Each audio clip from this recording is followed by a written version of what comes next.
আবার যে শুভ্রা এরকম উন্মত্ত অধীরতায় নিরুপমের ঘরে এসে আছড়ে পড়বে তা কে ভেবেছিল? রক্ষে এই এসেই আলোটা জ্বেলে দিয়েছে। নিরুপম, জব্দ করে দাও ওকে, চিরদিনের মতো মাথা হেঁট করে দাও ওর। পালিয়ে চলো আমাকে নিয়ে, একলা ফিরে যাকো। বিছানার একাংশে বসেছে শুভ্রা, জানলার গড়াত ধরে দাঁড়িয়ে নিরুপম। কি পাগলামি করছো শুভ্রা? হলো কি? ঘরে খিল আটকে রেখেছে ও, নিশ্চয় জানি জেগে আছে, তবু খুলল না। বারবার ধাক্কা দিলাম, তবু থাকলো চুপ করে। কিন্তু জেগে আছে কে বললে তোমায়? তুমিই তো বলো ওর অজ্ঞান ঘুম। চলো দেখি।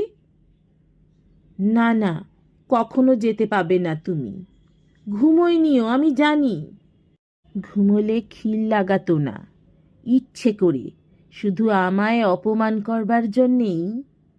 আমি এত রাত অবধি বাইরে থাকলাম, তাইও ওর কাছ থেকে আমায় ছিনিয়ে নিয়ে যাও নিরুপম।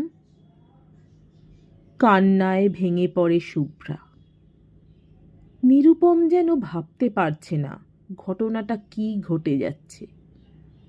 কোনো নাটকের অভিনয় দেখছে না তো? এরকম অবিশ্বাস্য ঘটনাও ঘটে সত্যিকার জীবনে? নিরুপায় নিশ্চেষ্টতায় শুভ্রার কান্নাটাই দেখতে থাকে সে।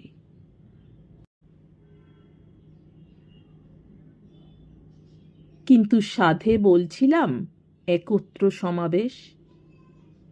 অকস্মাৎ সমস্ত বাড়িটাই শুধু নয়, বোধ করি শহরটাই কেঁপে ওঠে দরজা ঠেলার প্রচণ্ড শব্দে। ধাক্কার পর ধাক্কা, নিবৃত্ত হতে চায় না। গভীর রাত্রের শব্দ কি ভয়ানক! এ আবার কি? এ শুনে বাড়ির সবকটা লোক এক জায়গায় জড়ো না হয়ে করবে কি? এ হেন আকস্মিকতায় যে বিষ খেয়ে মরতে বসেছে, সেও বিষের পাত্রটা হাত থেকে নামিয়ে একবার অকুস্থলে উঁকি না দিয়ে পারে না। যে গলায় দড়ি দিতে যাচ্ছে, সেও বোধ করি দড়ি গাছটা হাতে করে রঙ্গস্থলে এসে হাজির হয়।